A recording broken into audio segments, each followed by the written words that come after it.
Hello, everyone. Welcome to Barca News. It is September 13th, 2024, and Barcelona have released a statement completely denying several reports that were circulating earlier today in regards to the salaries of the members of the board of directors. Also, Nico Williams could still be at play, and this was confirmed by his agent. And finally, Barcelona have begun talks to extend the contract of Gerard Martin. We have a lot to discuss, so let's begin.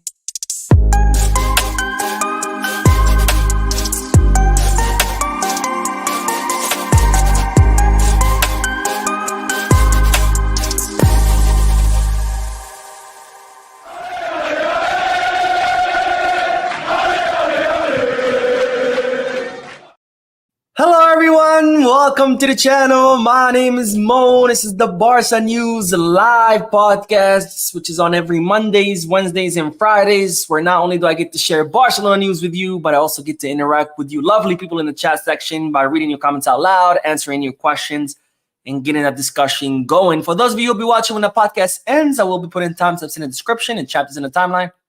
Yeah, in case you do want to skip through the discussion. Now, having said all that, make sure to hit that like button, subscribe to the channel, drop a comment. If you are looking for any Barcelona jerseys or merchandise, make sure you hit the kit bag, Goal Kits or Fanatics. And if you are looking to place any sports bets, make sure you hit the Bet Us. All links are down below in that description. Now, let's begin with the news because La Liga is officially back. I cannot wait to watch Barcelona play. As we know, we had 2 weeks off due to the FIFA international break. Barcelona will play on Sunday against Girona in the first match back from the international break in what will be the fifth fixture of this 2024-2025 La Liga season.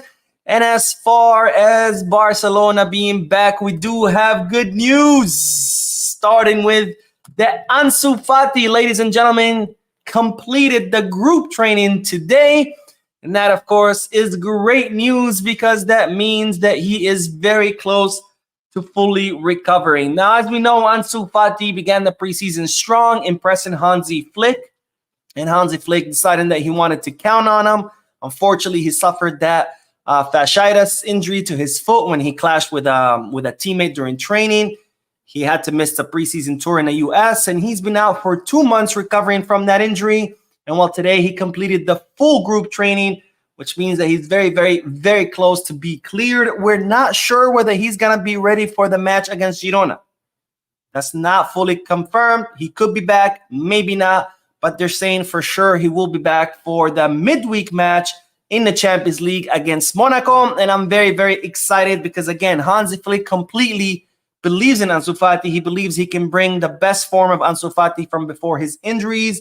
And Hansi Flick is fully relying on Ansu. So we're going to have to see whether Ansu Fati will be able to live up to the expectations of the German coach. Now, they're saying that Flick wants to try out Ansu Fati in different positions, including on the left wing, as a false nine, as a nine, in place of Lewandowski.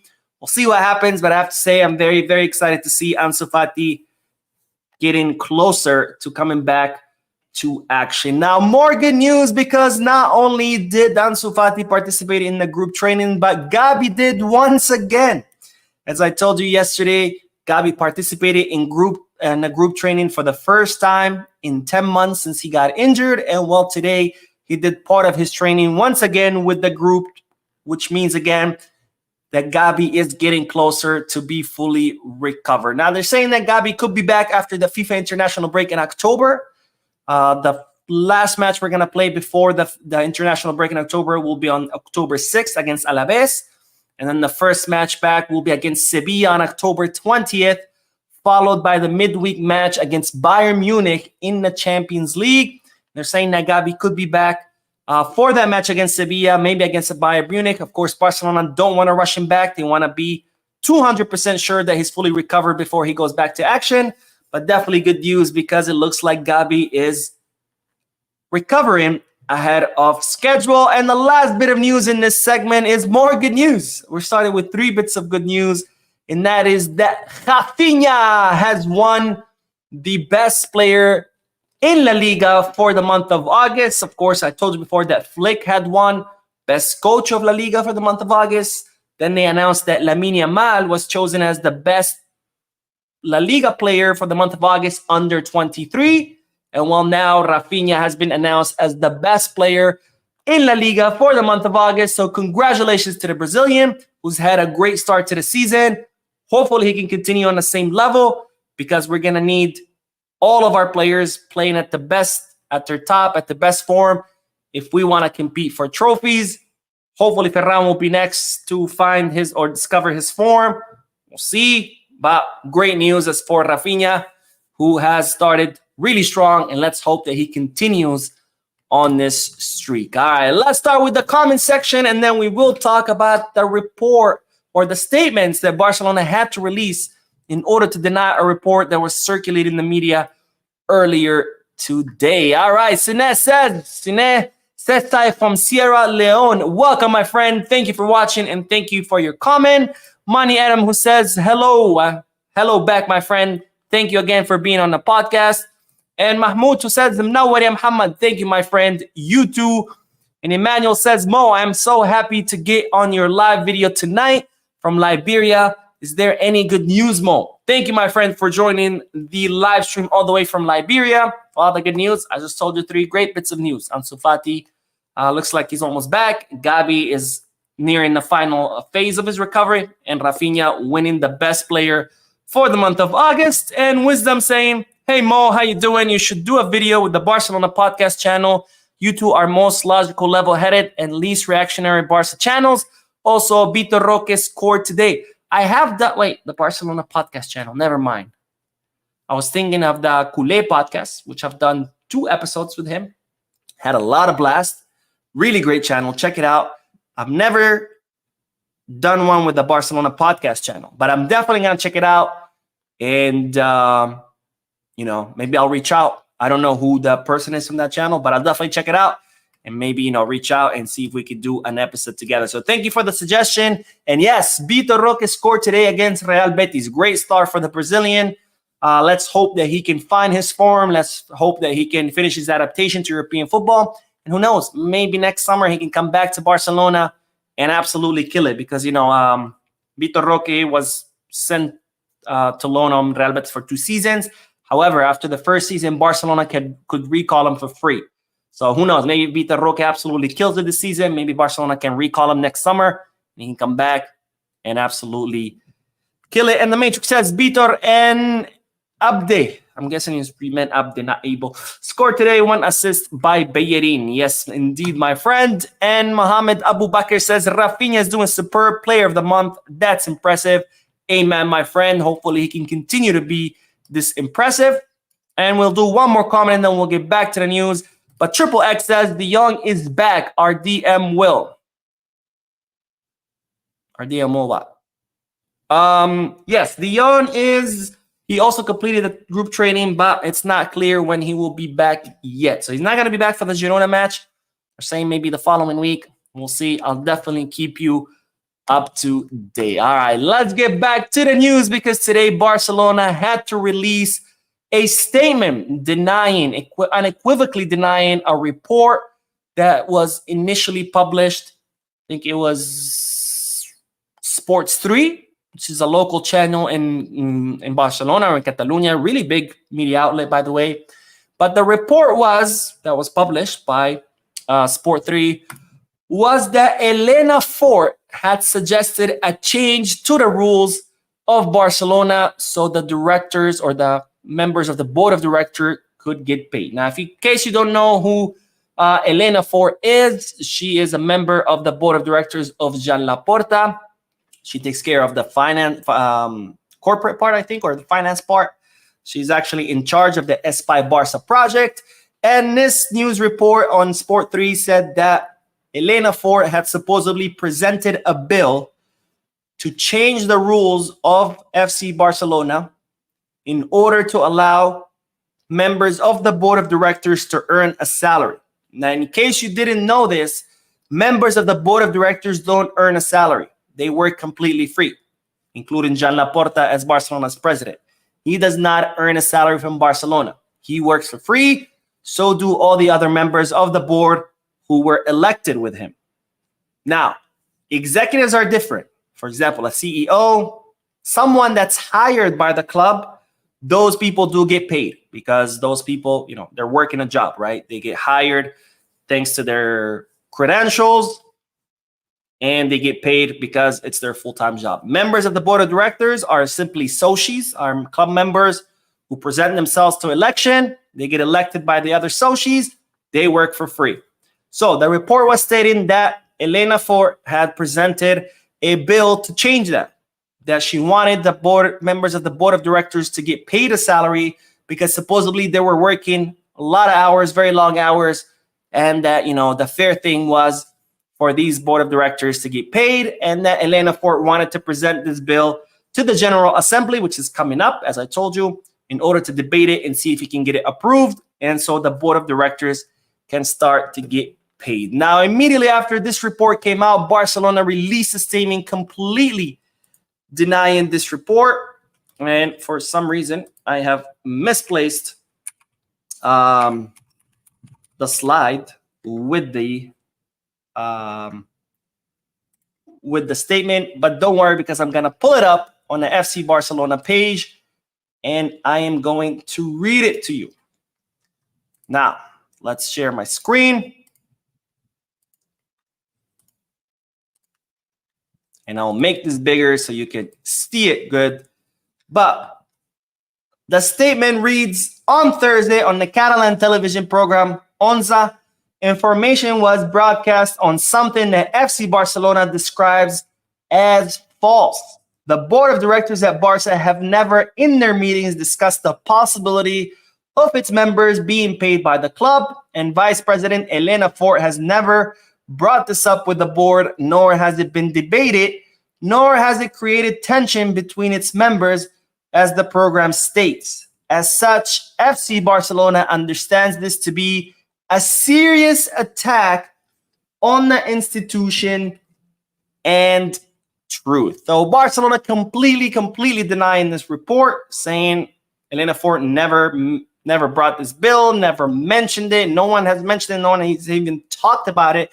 This is completely false, and they consider this as an attack on the institution. Now, as far as the content of the report that Elena Fort might have brought up this, I don't think the suggestion of having the board of directors getting paid is necessarily a bad thing. I think they do work a lot. These directors are working, probably 18-hour days, 7 days a week. I honestly would not mind if they did get paid, but that's not the point here. The point is that Barcelona said that this has never been even discussed, let alone, or even suggested, let alone discussed. And this highlights a big problem that we have in sports media, where there's kind of a journalistic double standard between football journalists and regular journalists. Because regular journalists who report on regular news, they have a very high standard as far as getting information, where they get it from, verifying the information, double, triple, quadruple checking it before they even publish it.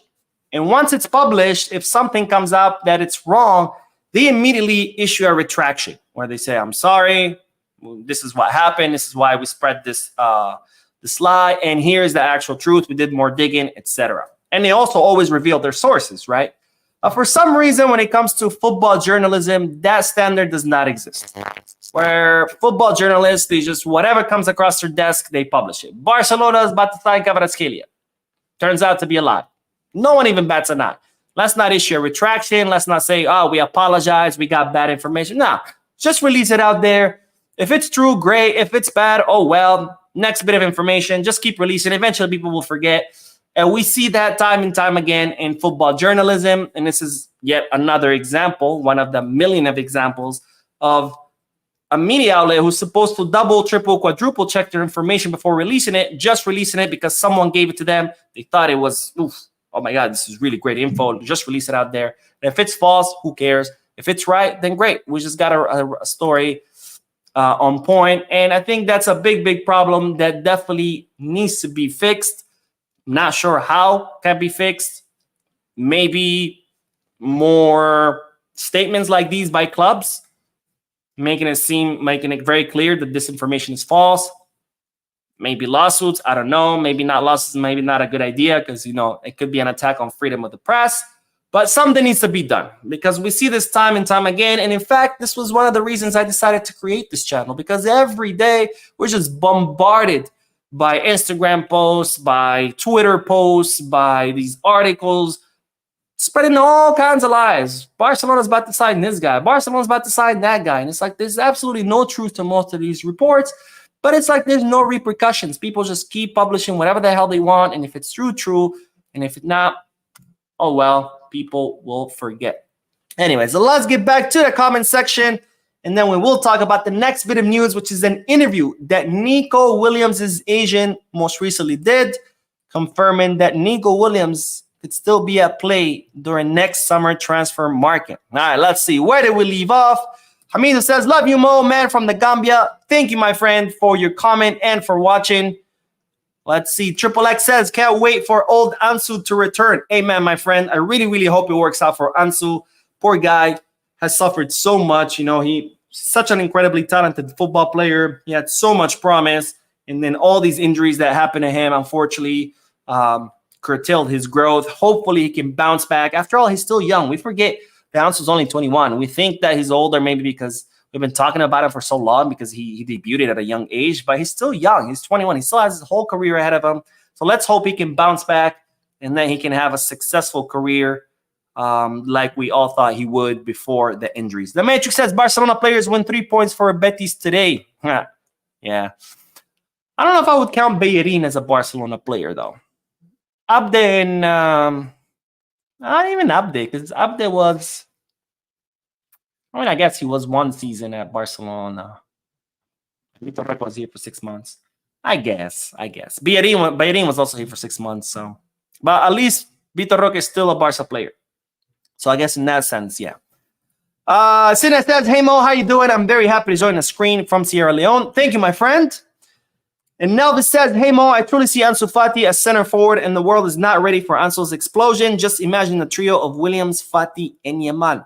I see it too, honestly, because if there's one thing you can't deny about Ansu Fati, his ability is to find the back of the net. I think we saw it a lot before his injuries. Even whenever he would come back from injury, when he came back from his, I think it was the first or second surgery or something like that. Literally the first match he came back, he scored a goal. I think he has a knack for scoring goals. So I can see him as a center forward. Why not? And GT Maestro says, hey Mo, earlier today in your video, I was not comfortable with how you were not sure Leao is the best to have played the game. Just say Leao is the GOAT. Oh, Leo. I don't think I've ever claimed that. I've always said Leo is the greatest footballer in history, but I don't know what video were you watching. Casper said, hi Mo, thanks for the updates. You are a genius, my man. I can't wait to see Gavi and Pedri playing as a double pivot. Dani Olmo, Gavi, and Pedri, it will be very nice. Honestly, to be honest with you, I prefer Pedri in the attacking midfield position, behind our attackers, because he's the way Gavi, sorry, not Gavi, Pedri, the way Pedri sees the field, the way he distributes the ball, I think it's pretty unmatched. So I'll prefer him in that. I mean, don't get me wrong, he still does a good job in a double pivot. Not to say that Pedri is horrible in double pivot, but I think he's better in that attacking midfield position. But Gavi in a double pivot, absolutely. I think Gavi is an absolute beast who presses, comes back, defends. He's running all over the field. I think Gavi, is going to do a great job in double pivot. I think Pedri will do a good job too, but I prefer Pedri as an attacking midfielder. Mohamed Cisse says, hi Mo, I'm watching direct from Gambia. I think we should add more players in the squad because this season we have to play more games in Champions League. Well, we can't, my friend. The summer transfer market is closed. So it's like what we have, right? We have our players. We could maybe call up more players from the reserve team, but we can't add more players. The summer transfer is closed. Summer transfer market is closed, and we're not going to be able to add anyone until the winter transfer market opens up again. All right, Chloe Boy says, hey, Mo, what about Messi advertising plantain chips with his World Cup? I felt so bad. I haven't seen it.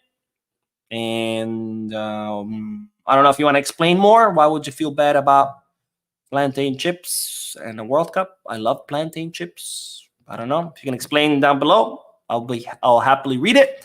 And Osman says, thank you, my friend Mo Osman Sese. No, thank you, my friend, for your comment and for watching the podcast. And with that, let's get back to the news because we do have to talk about Nico Williams' agent, who just gave an interview where he explained why Nico Williams ended up snubbing Barcelona amongst other clubs. I think we know PSG, and I think Chelsea were interested in him too. And besides that, he repeated something that Nico Williams had already said, which confirms that Nico Williams could be very much in play in the next summer transfer market. Now, this is what Nico Williams' agent had to say about why Nico Williams decided to snub Barcelona and other clubs. But he said the boy has decided to stay for another year. Remember those two words, for another year. I guess 3 words, but I'll highlight it too. We are here to work, support him in all his decision, and advise him. He wanted to stay. It is proof that when a player wants to stay at a club, he stays, and when he wants to leave, he leaves. It is not the agent who puts a gun to his head and says, go away, I want you to come where I want. Now his agent continued saying, the player and the family have total absolute freedom. It is very easy to attack the agent. We are always the ones who take all the blows. We are the cancers of football, the leprosy of football. But then there are many sporting directors who do not have a club and become agents. We have been fighting with that for some time. Each player decides where he wants to be. Now, a little bit of self-marketing here, I'm not the guy who's that far. Nobody cares, bro. Let's just tell us why Nico didn't go to somewhere else. Well, he explains that simply Nico wanted to stay at Athletic Club, right? He wanted to stay, so he stayed. That's why he didn't go anywhere else. But remember the 2 words that I highlighted.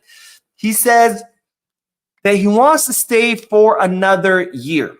Now, I don't know if you remember this, but I think it was last week, Nico Williams also gave an interview.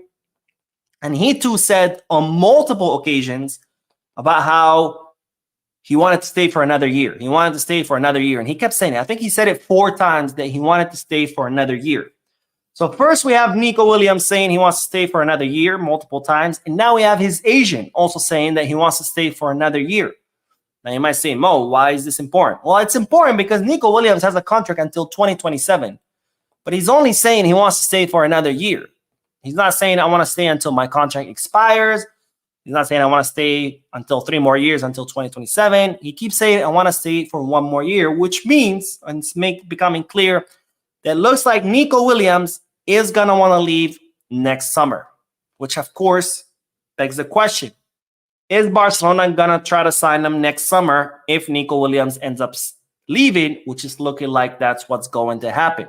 Now, as I told you before, if Nico Williams does not extend his contract, Barcelona will try to sign him again because right now he has a 58 million euro release clause, something that Barcelona think it's a good price given Nico Williams' age, potential, skill level, etc.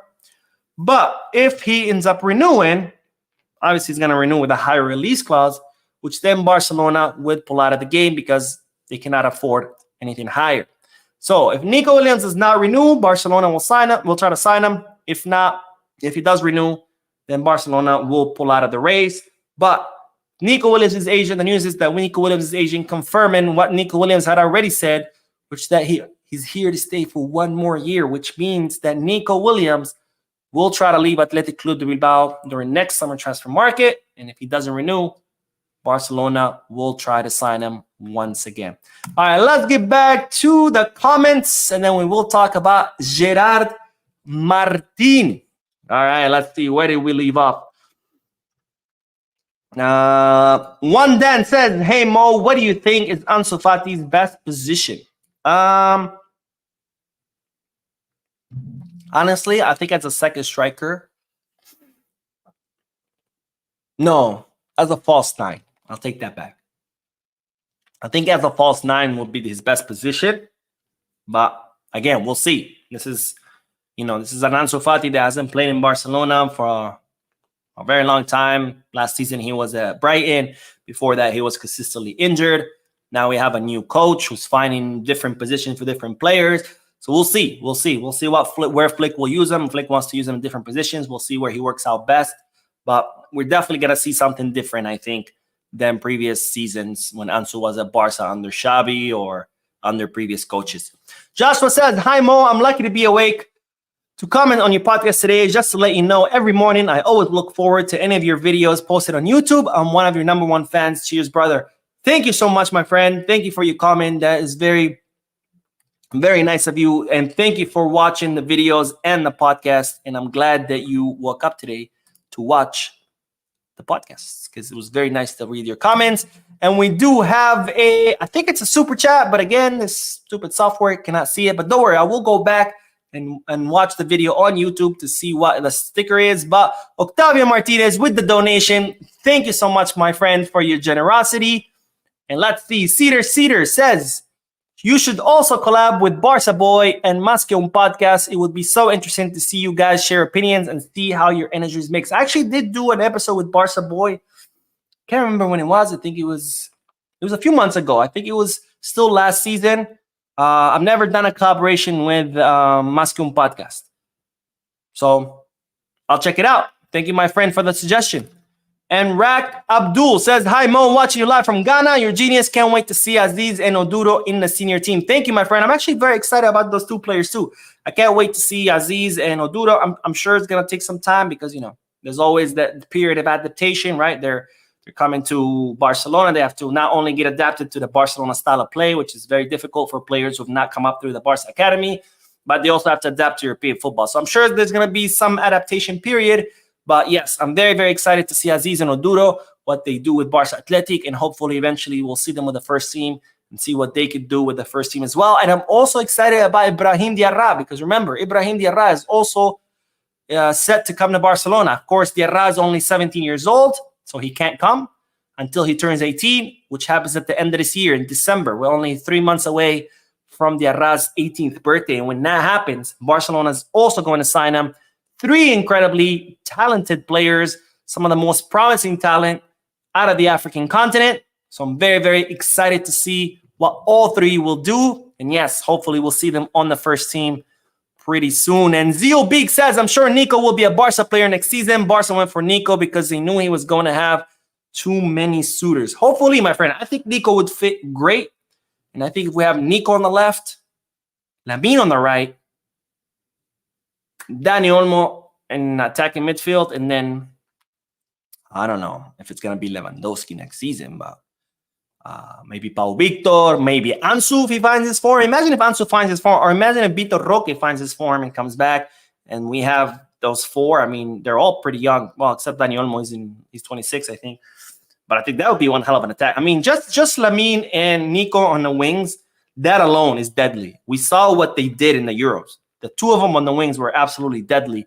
So imagine them, the two of them on the wings, and then with Dani Olmo and Pedri filtering balls to them, and whoever is our future 9, whether it's Pau Victor or Ansu or someone else, I think it would be one hell of an attacking line.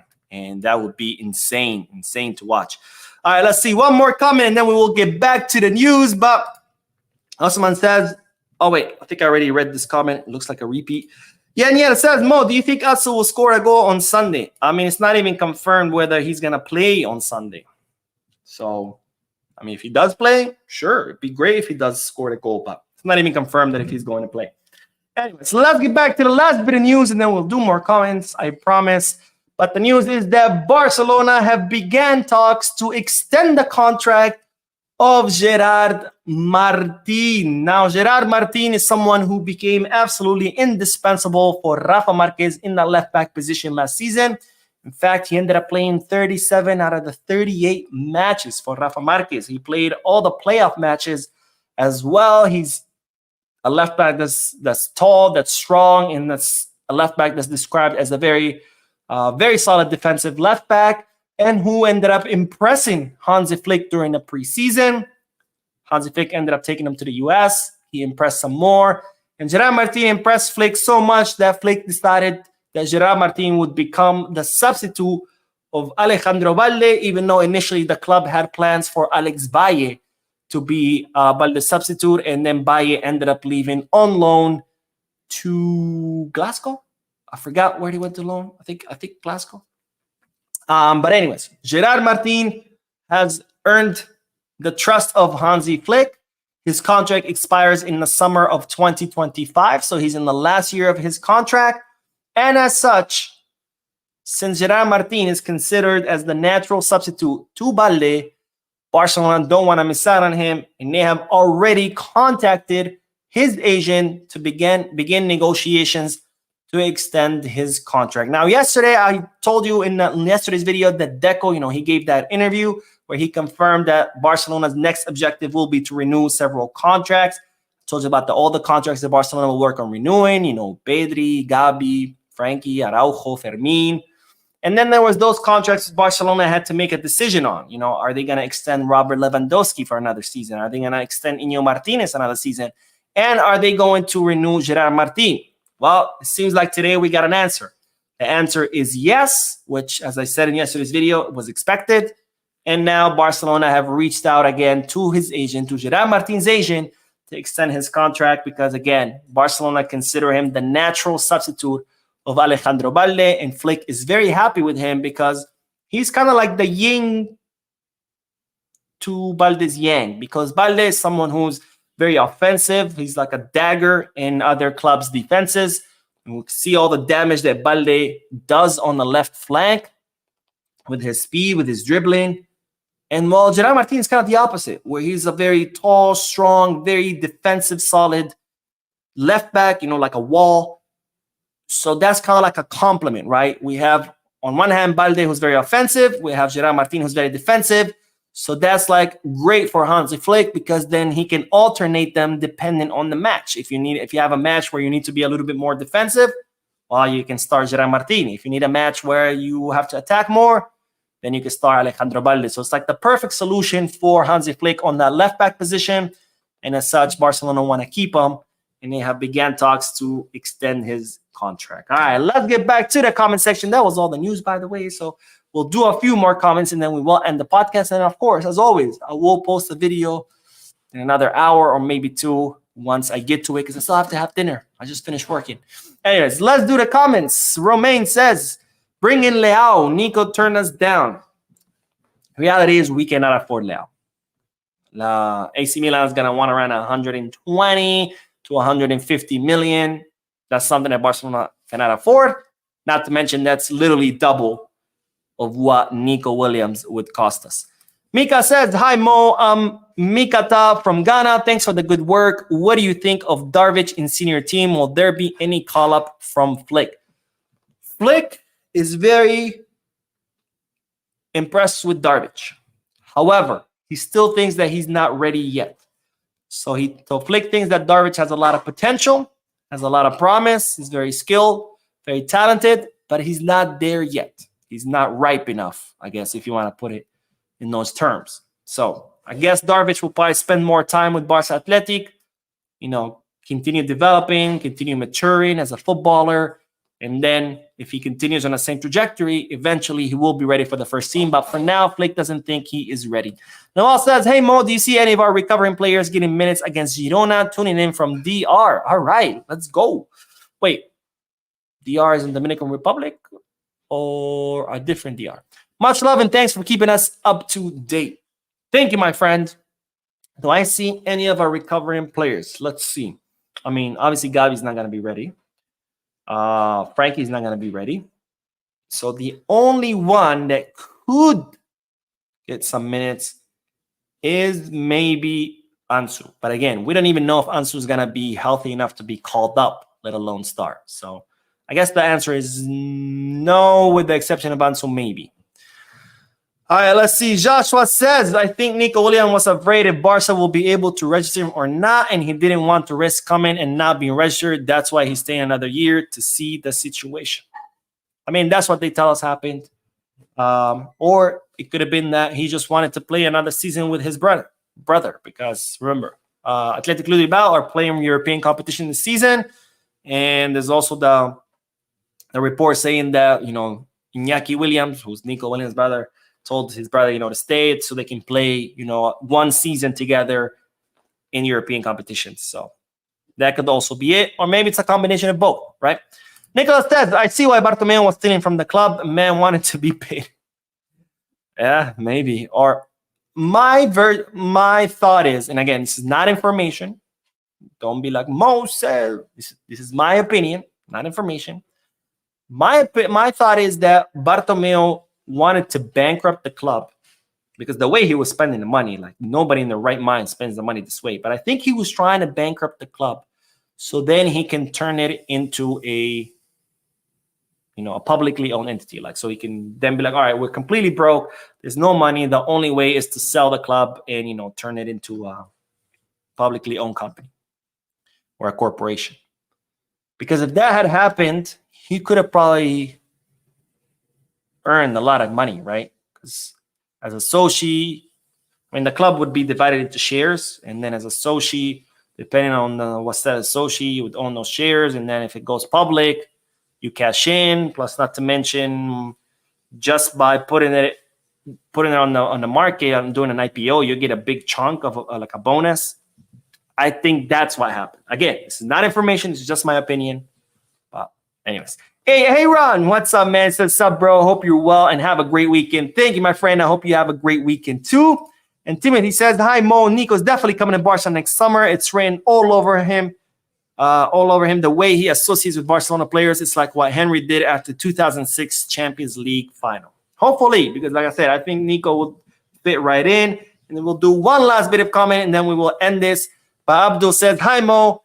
Amid this Barca financial difficulties, how are they able to finance the Camp Nou 1 billion renovation? Can you please shed light on that? It's a loan. I talked about this when the project was first approved, which was not this summer, last year. It was last year. Pretty much investors. With the, I think if I can remember correctly, one of the biggest investors is JP Morgan, which is an American bank. So it's a loan. That's how all clubs, or that's how anybody builds anything really in the world. By a loan, you take out a loan, you build your building, and then when the building starts making money, you start paying your loan back, right? That's how every club builds their stadiums. That's how every corporation builds its headquarters. That's how people build their houses. It's a loan. All right, that is it, ladies and gentlemen. Thank you so much for tuning in, for your likes, for your comments. Don't forget to hit the like and a subscribe button. I will see you later tonight in tonight's video. And as always, peace, guys.